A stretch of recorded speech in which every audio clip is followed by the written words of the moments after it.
The games were not made for me. Oh, boy. How many times have you guys heard the line, this game wasn't made for you? How many times have you seen people running to the defense of a game and saying that, well, if you don't like it, stop talking about it? You know, they go and they start posting those memes where it's, you know, stop having fun, but they're still sitting on the couch playing the game. You know, this game is great as long as you don't have anybody screaming in your ear telling you that it's bad. This is like those subreddits that ban anybody who's critical of the game because they're so coping because they spent $60 on a game that's a piece of shit. This is exactly it. Stop seeking out negative commentary and criticism on a game if you just want to have your viewpoint reinforced.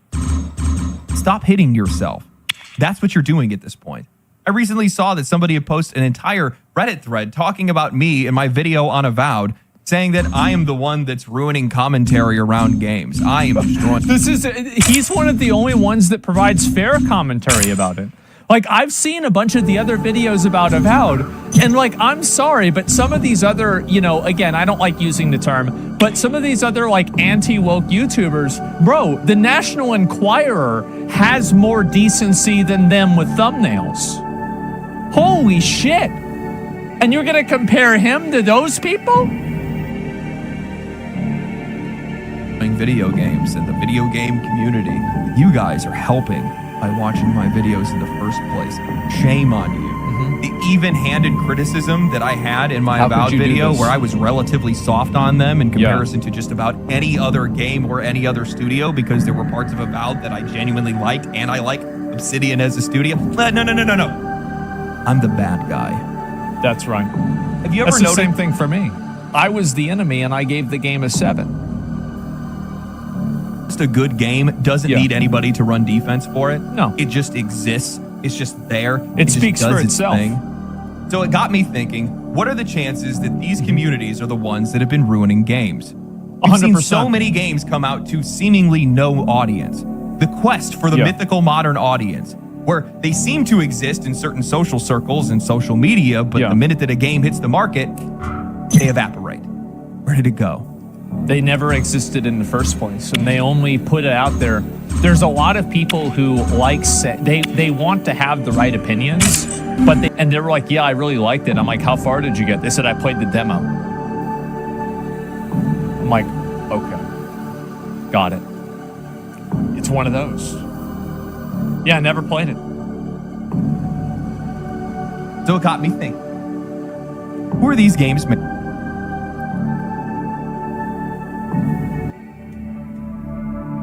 Opening frequencies. Greetings. Opening frequencies. Paid for. Greetings. Why are they making them for them? And why aren't they buying them? Maybe it's not me ruining gaming. Maybe it's you. You know how we can take back gaming? You can start making games yourself. And you guys can do that with today's sponsor, boot.dev. We oftentimes hear people say, if you don't like the games today, well then go make them yourself. And here's your chance. I partnered with boot.dev, the smartest way to master back-end development to help you build your own digital empire. At boot.dev, you'll learn back-end web development from start to finish with Python and Go. And what's awesome is that boot.dev knows that not everybody can afford a full membership right away, so you can sign up for free and explore every course in read-only mode. You'll get all of the theory and content without any commitment. Then, when you're ready to truly level up, the membership unlocks interactive challenges, progress tracking, hints, and full solutions. Plus, as you build real projects, you'll earn good that they integrate AI into this. Level up, compete on leaderboards, and rack up achievements, all while gearing up for a career where backend developers can earn a median salary of over $100,000 a year. Every project that you complete on boot.dev is a stepping stone to real-world success, turning your coding passion into a career that pays big. So head over to boot.dev and use my code LegendaryDrops to get 25% off your entire first year on the annual plan. Click the link in the description, join the community, and start coding your future today. I can't be the only one who thinks that it's weird that while, yes, in some circles, some of the Avowed criticism can be classified as reaching, the vast majority of it is relatively fair and observable in-game. I mean, that Oblivion video had me fucked up. I'm gonna be honest. Like, I watched that video, and that shit was stressing me out just looking at it. Been an unbelievable amount of white knighting and running defense in the face of criticism and poor sales on Steam. Avowed is incredible, especially when you don't have a YouTuber lying to you. If you hate Avowed, you probably didn't play it. Stop comparing it to Skyrim. But if the game is so incredible, then why does it need this much defense? The same trend then plays out in Avowed Steam reviews. Plenty of positive ratings, yet their words say they're underwhelmed. game is okay. It's objectively mid. Wish there was a way to rate games I don't recommend or condemn. Some even go out of their way That's to fair. tell you not to compare it to other games. This isn't Skyrim. Don't compare it to Baldur's Gate 3 or Kingdom Come Deliverance 2. Yeah, I wonder It's why. this weird mix of gatekeeping and defensive posturing, as if people aren't allowed to be critical of something without being treated like enemies. Nobody is I think it's also people that don't like the game, or like maybe they didn't enjoy it a lot, but there's like a form of buyer's remorse where like now that I've bought the game, I can't think. I killed her, by the way, in the story. I like after I bought the game, now I don't want to acknowledge that I made a bad purchase decision, so I have to defend myself. saying that you can't enjoy Avowed. If you do, that's great. But Yeah. if You're somebody having points fun out the that they wrong didn't, way. that's not an attack. It's called having an opinion. Suddenly, I start hearing that Avowed isn't made for me, that somehow I should have known not to buy it. Like there was some secret label that was warning me, but I had missed it. Well, But there was a label. It's the fact that it had pronouns in the game. time I checked, well, open world fantasy action RPGs are exactly what I play. That's my Yeah. genre. That's what I love. But apparently, there was some secret subsection of that genre that I don't fit into. How does that make sense? Oblivion is one of my most favorite games of all time. I just finished Kingdom Come Deliverance, and now I'm playing the sequel. still have haven't finished hundreds of that. hours in Skyrim and Fallout. I love The Witcher 3, so Yeah. how am I not the target audience for this? Maybe the problem isn't that Avowed wasn't made for me. Maybe the problem is it was people arguing that games don't need interactivity, that realism isn't necessary, and that games like Avowed don't need to have those kind of features just for the sake of having them. All right, that's fine. Explain this. How does removing basic interactivity from a first-person RPG make it better?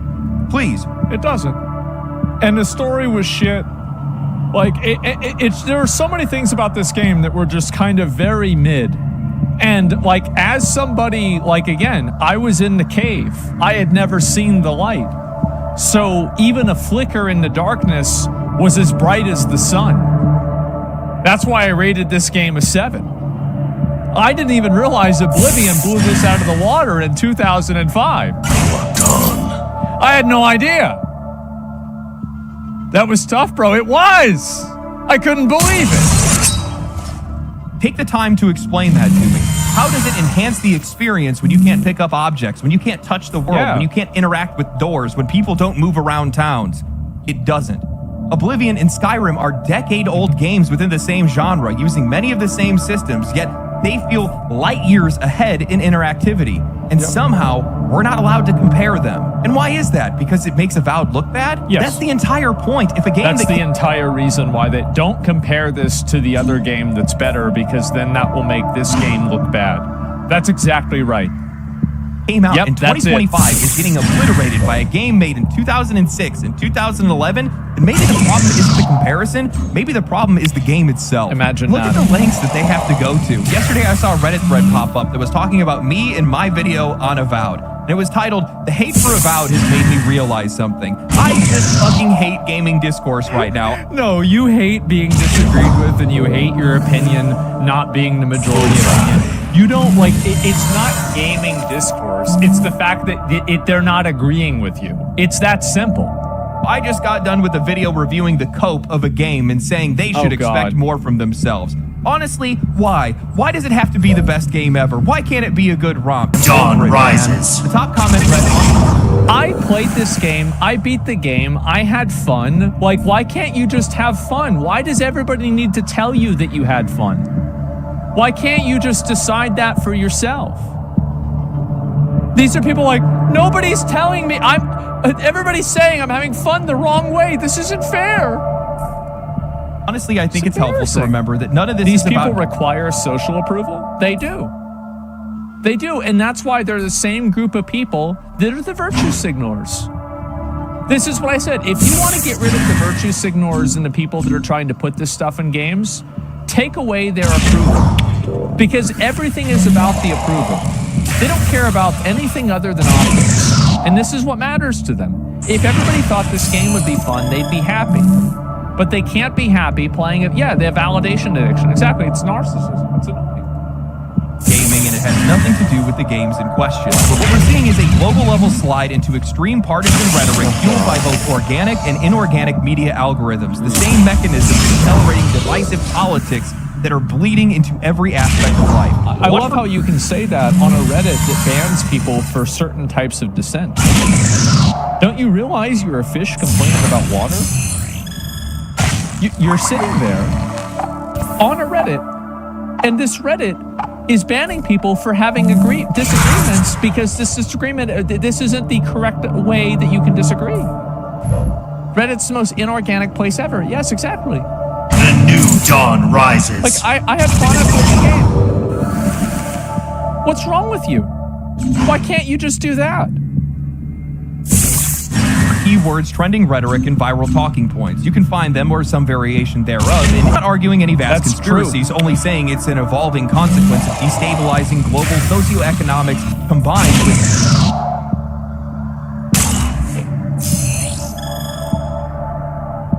The game wasn't that good. It wasn't that good. Like, I mean, you don't need to... This is... The new dawn rises. Like, this isn't community college. You don't need to do this. You don't need to do this anymore. Stop it. New technology that has allowed propaganda and echo chambers to spread like Why would wildfire. Donald Trump do To this? clarify further, I'm not saying that all criticism of this game or others is invalid. Actual criticism has always existed and is absolutely legitimate. It's only the hyperbolic hatred using all the same keywords that is nothing but a byproduct of a larger dynamic. There are many vested interests in the world who trade on, monetize, and utilize humans' capacity for hatred and fear. They've always been commodities, and now they've become one of the most powerful products in the global... That maybe people just don't like the thing that you're doing. Maybe this isn't some global conspiracy, but there's just a lot of people that disagree with you. I mean, I don't know. Maybe that's just me. Lighting this... Bro, Nomad. Big words for a small idea.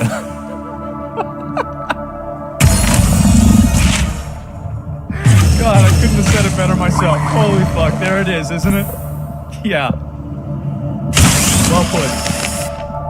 Because it needs to be called out. This is the exact kind of caustic, self-defeating discourse that is poisoning gaming culture. The new dawn Someone reads rises. the title, listens to 1 minute of a video, and goes flying into an echo chamber because they're afraid that they have the wrong opinion. Nothing in this entire thread disproves anything that I said. Not one point. Instead of actually addressing any of my arguments, they go straight to political straw men, painting me as a grifter, right-wing agitator, or anti-woke. Every time, bro. Every time. This is like whenever... These are like people that play online shooter games, and every time they lose, it's because they are playing against an aimbotter. Oh, he had a map hack. Yeah, of course. The new dawn rises. Dismiss my opinion without actually having to engage with it. Yeah. Because if you don't slap a label on me first, then you might actually have to consider that I, like many others, just didn't enjoy the game. Yeah, imagine Here's the thing, that. I don't talk about politics. I don't care about DEI, and that's one of the reasons why people like watching my videos in the first place. The only anti-thing I am is anti-bad games, and that video that I had made was about Avowed, a game that felt lifeless, that lacked interactivity, and it was a game that failed to meet my expectations as a fan of this genre. But these people can't process that. They can't seem to accept that somebody might just not like the game, so they have to invent some entirely different narrative, one where they are noble warriors defending against some political invasion. This is exactly right. It's the Reddit, you're fighting against fascism by tweeting about it. It's so exhausting. Unbelievably exhausting. Chibi, thanks for the 10 subs, man. I appreciate it. I hope the legal thing is going well for you. I saw there were some posts. Glad to see people defending you and, calling out the bullshit. Tell themselves that any criticism of a game is part of some orchestrated culture war, as if it couldn't possibly be that somebody just has independent thoughts about a game. This is the exact same kind of mindset that is hurting game development today. Instead of confronting valid criticism head-on, developers and their most vocal supporters are retreating into defensive narratives, dismissing critics as toxic, politically motivated, or somehow disingenuous. They are unwilling to listen It's all a conspiracy. to actual feedback that could actually help them improve. So instead, they settle The new for reinforcing dawn the same rises. echo chambers that got them where they are in the first place. The only way that these people can survive is in their own little protected reservations, where anybody who comes in who's like you know, it's like a little protected space, like an endangered species. No one forced any of these people to watch my critique. They sought it out themselves, and they got angry when it didn't reinforce their own opinion. Nothing in that Reddit thread disproved any point that I made. Not a single commenter, not one of them offered a counter-argument explaining why Avowed's design decisions were good. Not one justified why basic interactivity had been stripped from a game in 2025 and how that was acceptable. Instead, they made a controversy because it's easier to attack the messenger than to face the uncomfortable truth. When criticism... It's easier to talk about a person than to talk about an idea.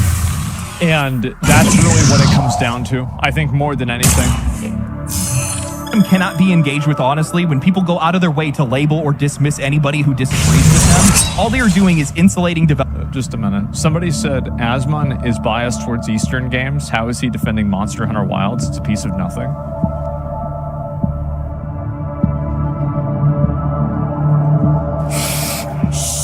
Hi there. Sorry to interrupt.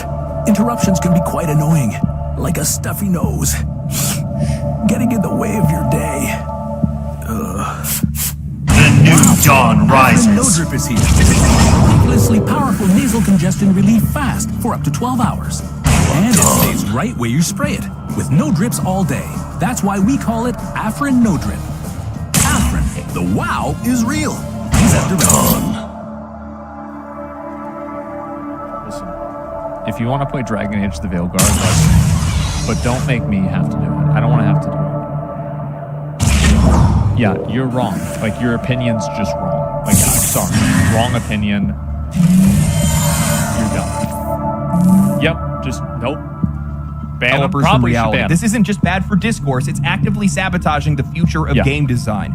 If nobody is allowed to point out what doesn't work, how are things ever supposed to get better? This don't kind of want them to. defensive discourse sends mixed signals to the developers, and it creates an environment where studios have no idea who their audience is. Because when people just defend a game for the sake of defending it, when they attack criticism just to be a contrarian, Yeah. they aren't helping a game, they're destroying it. This is exactly how we get games that are made for no one. Developers start chasing... I think that also another big problem is that people are really outspoken about supporting games that, you know, have certain types of like culture ideologies in them, but they don't actually, like when the game actually goes on sale, not on sale, but when the game is now being sold, well, they never had the money to buy the game in the first place. So, like, they can virtue signal about how much they like this game and how good this game is, but they never played it in the first place, and they never had any intention to. They're fake gamers, yeah. Ultimately, there's people that talk about how good this is, but they're not actually buying the games. Ghosts. They start That's building it. games for an imaginary audience that doesn't Yeah. exist outside of social media echo chambers. Instead of focusing on what makes the game great, they're wasting resources trying to appease an undefined, ever-shifting set of expectations from a transient group looking for validation. It's how we ended up with games and like... they're not even part of your audience in the first place. They're not even part of it anyway. So true, yeah. Lost records, yeah, exactly. Lost sales. Concord, Forspoken, Dragon Soon Age, to The be Lost Veilguard, and more. Studio. Games made for Twitter discourse, not players. Lost jobs. Games that weren't fun, but were constantly propped up by people who needed them to succeed for personal reasons. Look at the ridiculous priorities that make it into modern games today. Games designed around whether or not you can pet a dog rather than whether or not it actually plays well. This is why Ubisoft thinks... Bro, millennial game I design. stand watch. You can't break a barrel, but you can pet a dog. Oh, fuck. Please shut it down. It's worth bragging about how many cats you can have in your village in Assassin's Creed Shadows. Oh, God. That's why developers are spending time designing pointless, meme-based mechanics Yeah. instead of actually refining their gameplay. Look at some of the most common demands that we've seen over the last couple of years. Does the game let me pet the dog? Why are female characters so sexualized? Baldur's Gate 3 would have done better if it was an action RPG. Elden Ring needs a difficulty slider, and it has an accessibility problem. These aren't real design issues. These are discourse points. These are demands from people that engage with gaming as a conversation piece, not as a hobby. Developers keep Yeah, they prioritizing just talk about it. Yeah, they're not even playing the game. He's right. Yeah, absolutely. the wrong things, chasing an audience that only exists on Twitter and Reddit. When Then a they character is sexualized, it means they're not fat and ugly. sit back and wonder why their games don't sell. Yeah. Criticism is necessary. It's how this industry improves. It's how bad design gets corrected and good design evolves. But the second you start insulating a game from criticism, the second you start to punish people for legitimate complaints, you aren't protecting the game. You're ensuring that the next one is going to be even worse. You know, not too long ago, I was bringing up how people are so afraid of criticism today. Yep. So many people are afraid of any type of negative discourse whatsoever that oftentimes you'll see somebody over on Twitter put out their opinion, and if it gets rejected or criticized in any delete the way, tweet. they'll go protect it or they'll delete their account. This is so funny. It's like people that they're like, all right, I'm turning off replies because all the Nazis found my post. And like, what was your original post? I hate white people. Okay.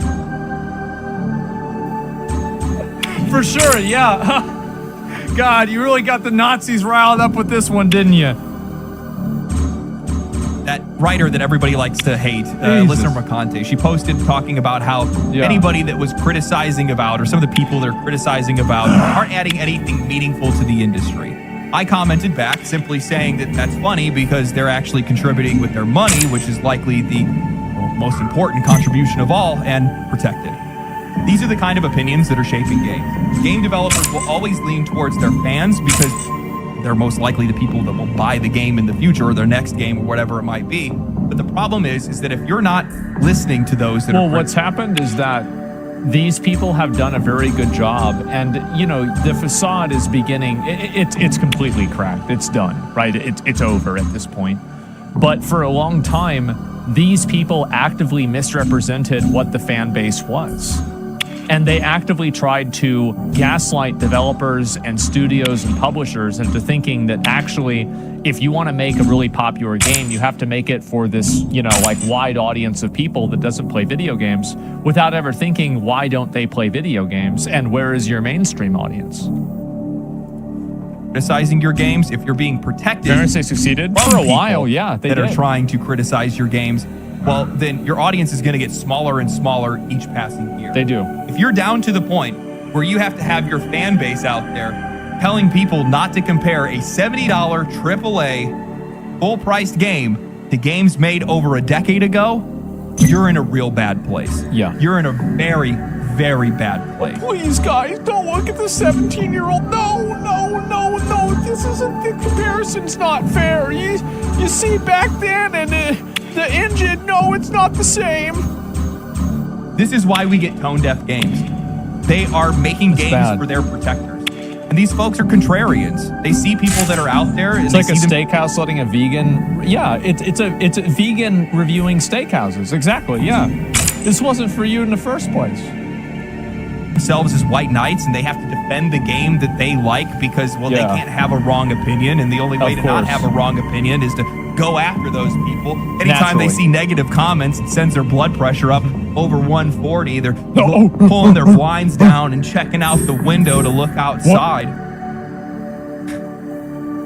Negative discourse can't exist. And because of that, it's painting an incomplete picture for some of these games for what a general audience actually looks like. And that's why they're not finding an audience that resonates with some of these. This is like that guy at Ubisoft. It's like, how are our games failing? The critical reviewers gave it an 8. Yeah, the gaming critics said it was really good. Yeah, all the users said it sucked, but look at the review. Look at what the reviews said it was good.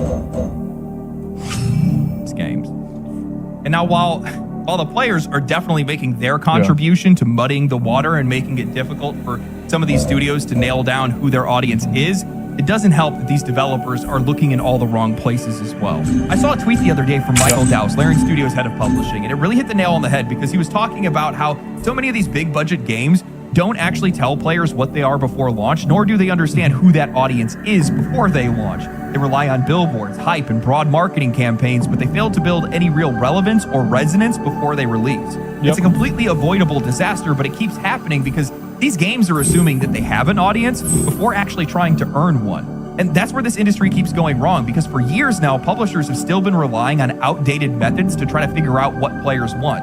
metrics, surveys, focus groups, and curated fan feedback that's painting a imaginary picture of what that audience actually looks like. Now, what makes matters even worse is today's modern internet culture where people don't actually say what they think. They say what they think they're supposed to say. Exactly. Yeah. Everybody has opinions that are based off of, like, basically saying the opinion that you're supposed to have. You're not going to go off of that, off of that narrow road. That's it. Yeah. Their opinions are given to them. Because of fear.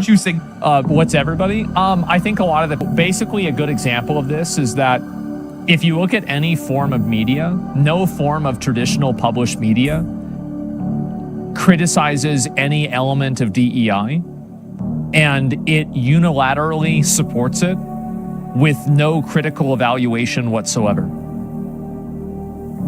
And you can very clearly see this is not what average people think. It's not. And why is that? Why is that happening? They perform for social approval, and if you're a game developer that's listening to that, well, you're going to get wildly inaccurate data on what players actually want. That's how we end up with insane takes like PC Gamer's recent article claiming that today's teens and young adults aren't interested in romance in video games. Really? The same teenagers and young adults that are obsessing and shipping Genshin Impact and Honkai Star Rail characters, the same Well, to be fair, the ones that are doing that are actually 30-year-old bald men. But yeah. Fueling the insane success of visual novels and dating sims, they don't want romance. Interesting. But because a survey told them otherwise, now developers are going to run with that and take it seriously and start making games under the assumption that this is what people want. This is what happens when you rely on engagement. If today's teens and young adults... common sense.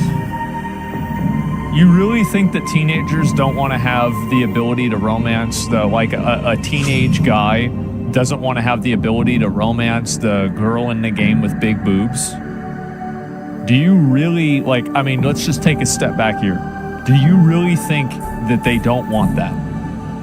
Because if you really think they don't want that, you're a retard. You're an idiot. Don't care about romance, explain why Baldur's Gate 3 blew up over its character interactions. Explain why Love in Deep Space pulled nearly $500 million in revenue. Because here's the thing, surveys, focus groups, and social media feedback today aren't about truth, it's about posturing. We live in a world where people unironically call a 21-year-old a former teen in a protected class, where any romance... Former minor, bro. Oh my God. And media is scrutinized under a moral microscope, where people are constantly worried about how their opinions will be perceived. And when that's the environment in which you're conducting surveys, you are never going to get honest answers. That's why the best way for you to be able to understand what players want isn't to ask them, it's actually just to go watch what they're playing. Look at the games that have stood the test of time. Dark Souls didn't need to pander to younger audiences to be loved by younger players. Elden Ring didn't need focus groups to figure out whether or not it was a worthwhile investment. Baldur's Gate 3 didn't need to be rewritten for modern sensibilities to be the biggest RPG in years. Marvel Rivals doesn't need to have socially safe designs to be popular. The most successful games across multiple generations are the ones that focused on simply being great games. They weren't built for a specific demographic. They're not built for an identity group either. I think that if, all of this, counter stuff of, we think characters should be made this way, or we think this should be included in your game, you have to keep in mind that the reason why these people exist is because they weren't being represented in the first place. And maybe the reason why they weren't being represented is because they don't exist in that space. It's the same as Kingdom Come Deliverance or a game like this. These are games made for guys. These are guy games. And you're going to make the game for guys, and if you do that, they're going to be happy.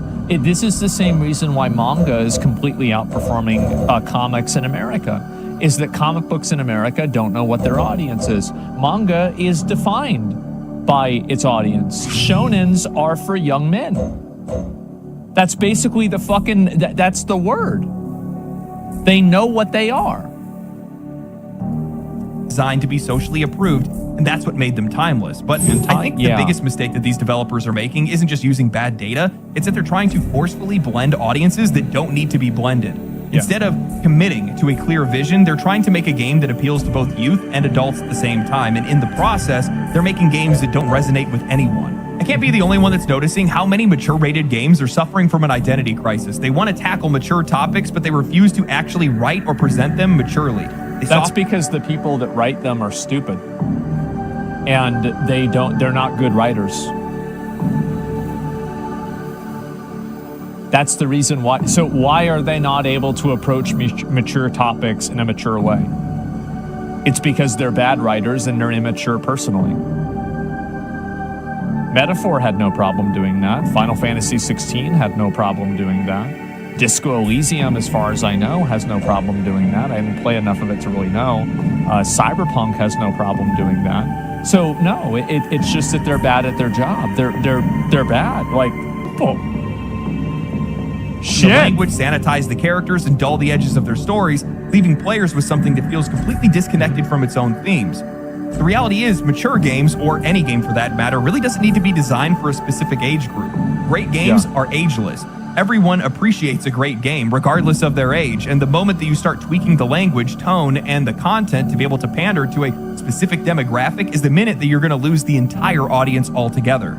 This is why, from my perspective, I don't think it's especially when that demographic isn't your native demographic. I think pandering to your, like, you know, Stellar Blade, right? And having, like, the character and, like, all of the ass shots in Stellar Blade, yeah, they're pandering. That's absolutely pandering. But it's pandering to the audience that it's made for. Worthwhile to target age demographics specifically in video games, unless you're actually making a game specifically for children or specifically for adults. Yeah, there really isn't any reason to design a game around who it should be for. Instead, you should be focusing on what makes that game engaging. Look at the games that have stood the test of time: Halo, Dark Souls, Final Fantasy, The Elder Scrolls, Zelda, Super Mario. People who grew up playing these games didn't stop loving them when they turned 30, and guess what? Teens and young adults that are still playing those games today love those games for the same reasons. The things we loved when we were younger shaped our preferences when we got older. How many people still listen to the same music that they loved in high school? How many games do we still play that defined our childhood, or games? See, this is WoW players. Think about that. Yeah, WoW players still playing WoW. Absolutely. That are like them. The core of what we find cool, exciting, or engaging stays remarkably consistent throughout our entire life. That's why games don't really need to fit a tailored specific demographic. It just needs to tap into the fundamental love of excitement, challenge, and immersion. Yet for some odd reason, modern game developers, specifically in the US more than other places, don't seem to really understand this. Instead of making a great game, they're obsessing over trying to appeal to two different audiences at the exact same time. Adults because they have the money, and teenagers because they think that's the best way for them to stay relevant. And as a result, we start seeing these games that are these Frankenstein monstrosities that are trying to be everything for everyone, but end up resonating with no one. Look at Veilguard. I keep coming back to this game, but it really is the perfect onion of poor game design and audience recognition. The more you peel back, the more misguided you find it is. I mean, think about it. The characters in the game, androgynous and sterile. Yet for some odd reason, they include romance. Why would you put romance into a game that you can't actually be attracted to the characters that are in the game in the first place? The writing was over-explained, infantilized. That's a really good point. Why would you want to have romance in a game with ugly characters? Yeah. That's a great point. Completely disconnected from the game's supposed mature themes. The core fan base, likely in their 30s, get treated like children. This is why so many modern games end up feeling soulless, because they aren't being designed with a strong creative vision. They aren't being designed for a real audience. They're being designed to pass through multiple layers of corporate approval, sensitivity checks, and marketing analysis, stripping away anything that makes them feel personal, passionate, or bold. Instead of creating something great and letting it find its audience, they're trying to chase some imaginary audience that doesn't actually exist. The best games don't need to be age restricted to find success, they just need to be authentic. That's why games like Elden Ring and Monster Hunter pull players from across multiple generations, because they focus on gameplay first, and that's the most important thing. They don't compromise to fit some imagined modern sensibility. They don't try to be everything for everyone. I get that. That's exactly right. He's completely right. And also, a game like Elden Ring does actually increase its level of accessibility because it's open world, so you can choose the path that's best for you. It's the same as Dark Souls. I think that actually in a lot of cases, some of the best video games are very accessible, but that accessibility isn't a toggle on a menu. It's a gameplay style or a way that it's functioned, or the way it functions. I think that's right. I mean, it doesn't, is the meanest buried entry? Yeah, exactly. Skyrim? I didn't play Skyrim, so I'm not sure. Can you romance in Elden Ring? I don't know. Maybe. criticism and language Depends at times on what you may mean be by that. colorful. That's because it's authentic. That's because I'm saying what I Thea mean. gives I you a mean hug. what I say and my opinions. I'm expressing them openly. And I'm going to get some critical feedback out of it. I'm going to get some people that are critical of me. And guess what? I listen to that stuff because that's how you get better. You need that to be able to improve. But when you have audiences that are out there that are trying to shield games from criticism, shield these developers from the people that don't like their games, well, they're doing far more harm than they actually know. They are. And also, it's just rat behavior, and it deserves to be called out. It is. It's so disgusting. embarrassing. You know, these It's companies so have fucking to adjust embarrassing. and adapt. Their methods are outdated. The internet is often inauthentic, and because of that, you cannot listen to or look at what feedback is online. You have to have your own. You have to be like your own North Star, and it's like it's such a weird thing where it's like you need to listen to feedback. You need to hear feedback, but you don't always need to listen to it. And I think that a lot of developers, they don't do either, or they do too much of both. Like, because for example, like I hear feedback for people that give me, but in some of it I take into account, some of it I don't. I think that's very fair. Have misled creatives that are using performative developers to make performative games for performative audiences, a whole lot of pretending, a whole lot of bad data, and a whole lot of games without any audience. Yep. You need observable data. This industry is evolving to the point where it's becoming much more scientific. You need to actually observe your subject, see what they want, see what they're doing. I don't even think it's scientific. I think it's just common fucking sense. Like, don't make annoying characters in the video games. Don't make every single moment of seriousness doesn't need to be, offset by a Marvel movie line, like some like little funny joke. Not everything has to happen like that. Like it is, in my opinion, shitty millennial writing. That's what it is. And that's all it is. And then iterate on that. Yep. You know, I've talked about this before, but I was in on Baldur's Gate 3's early access. Incredible journey. Developer notes were really detailed. The feedback that we would get, the panels from hell, the updates that they would do. The entire time, while they were collecting data, they were doing polls and stuff like that as well. But for the most part, they just sat back and watched how people interacted with the game. Yeah, just look at it. What did people try to do the most? What did they... what spells did they use? What classes did they pick? What choices did they make? Are all theater kids bad? No, but all the people that are bad are theater kids. That data and then iterated on it, and they just acted as a tailor, fitting it like a glove to the player. And that's how you get great games. That's what you have to do nowadays.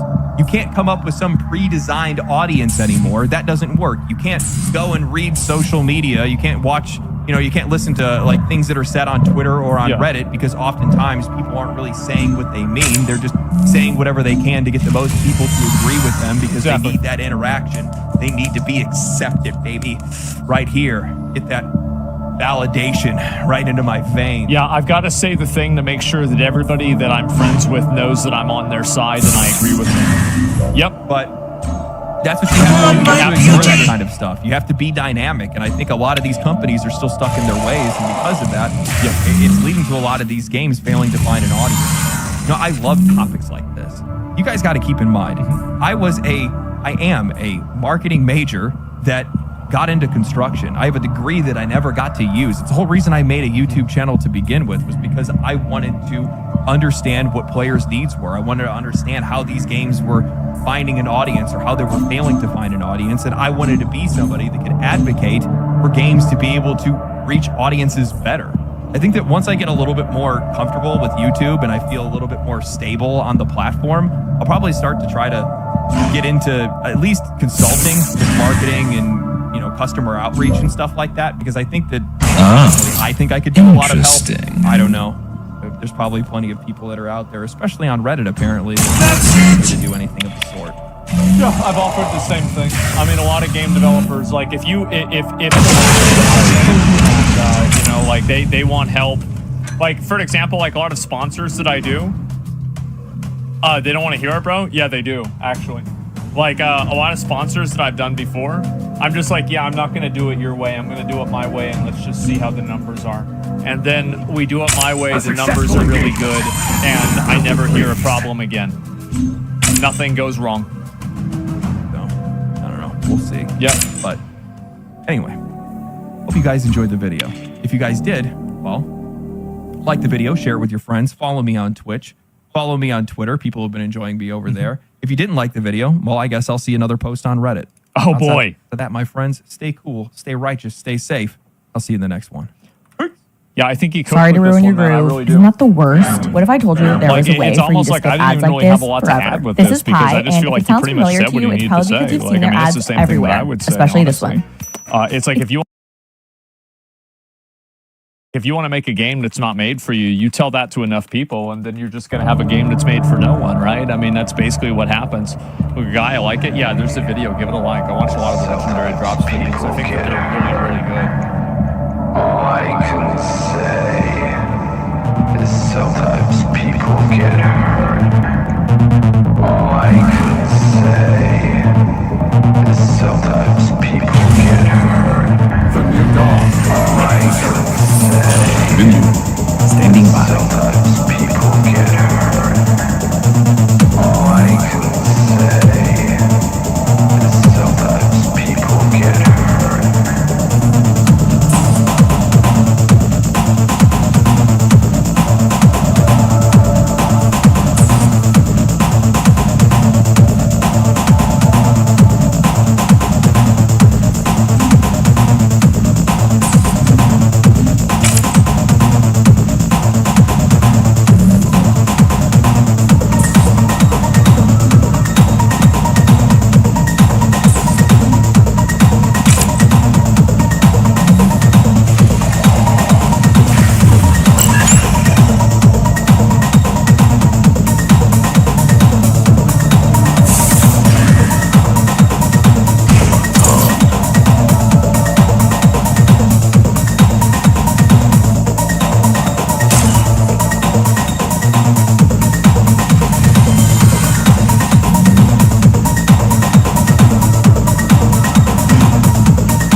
and watch.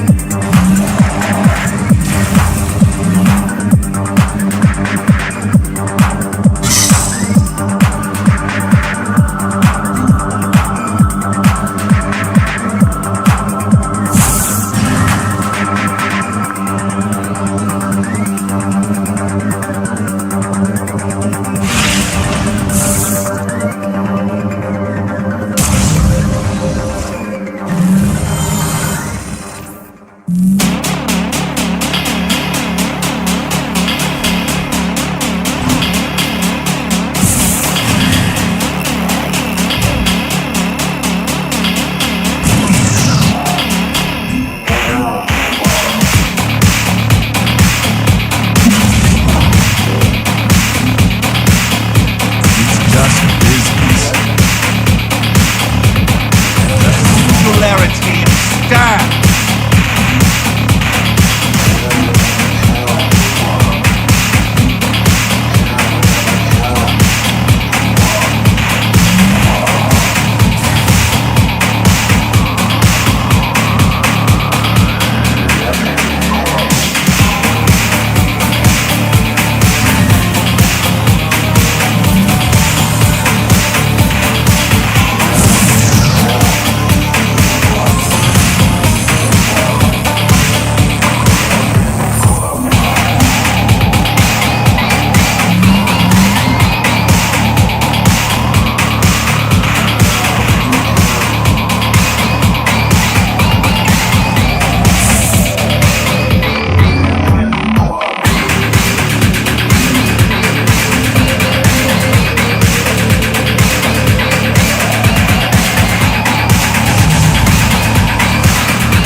Get off my ship.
on my beauty.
I stand watch.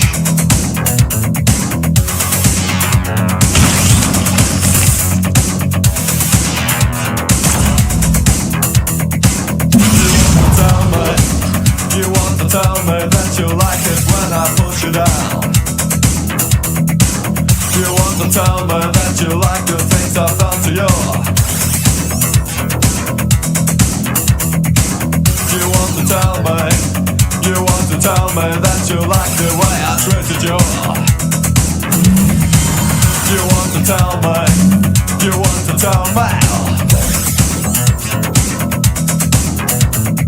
Yeah.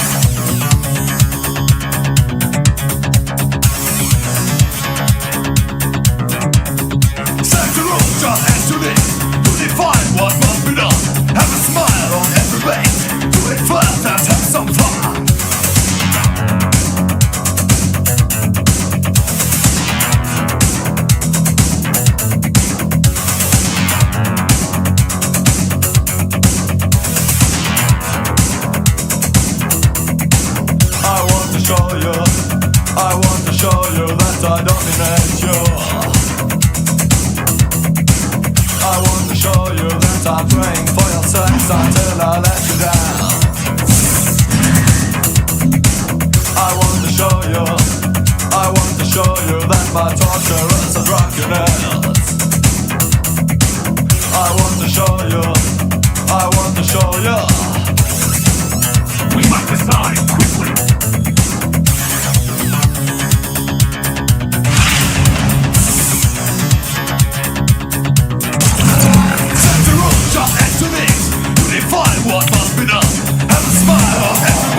dawn rises.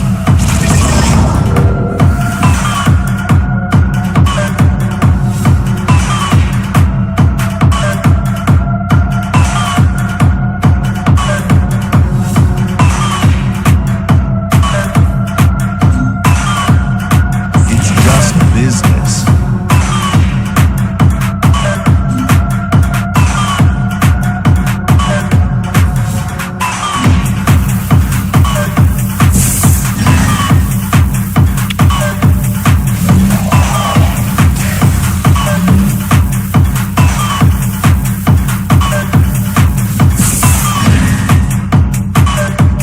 A vigil eternal.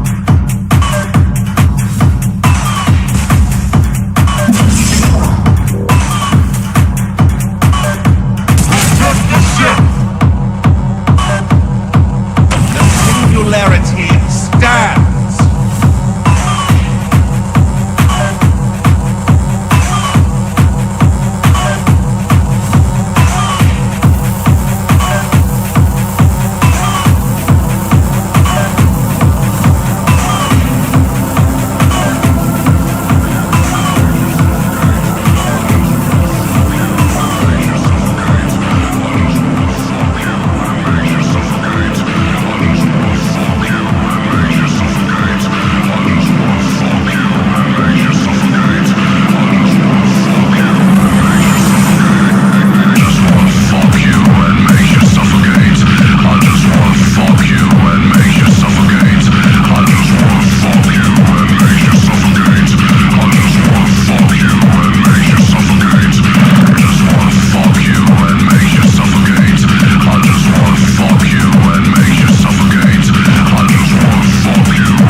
and make you suffocate.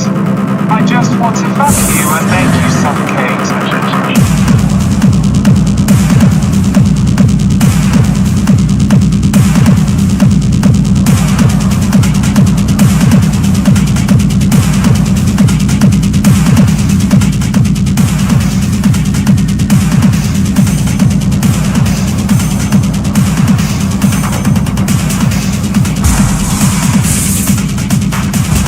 I stand watch.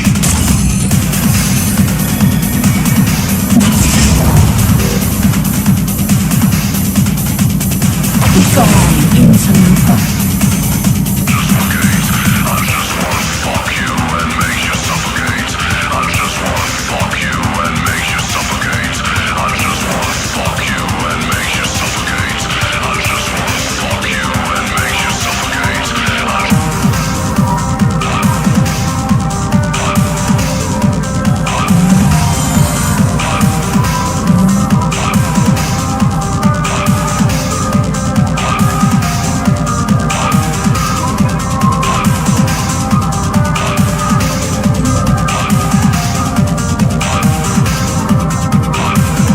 I stand watch.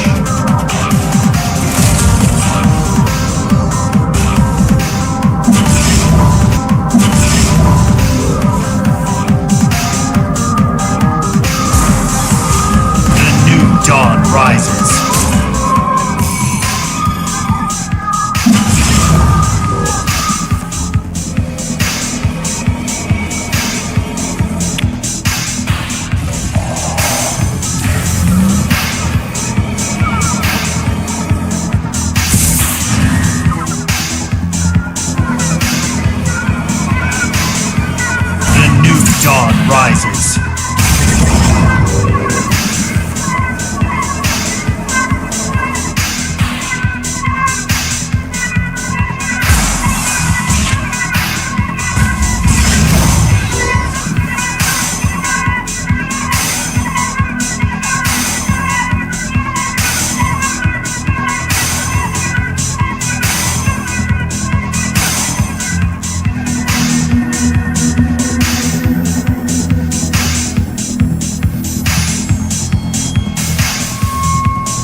endure eternally.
watch. A vigil eternal.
The singularity stands.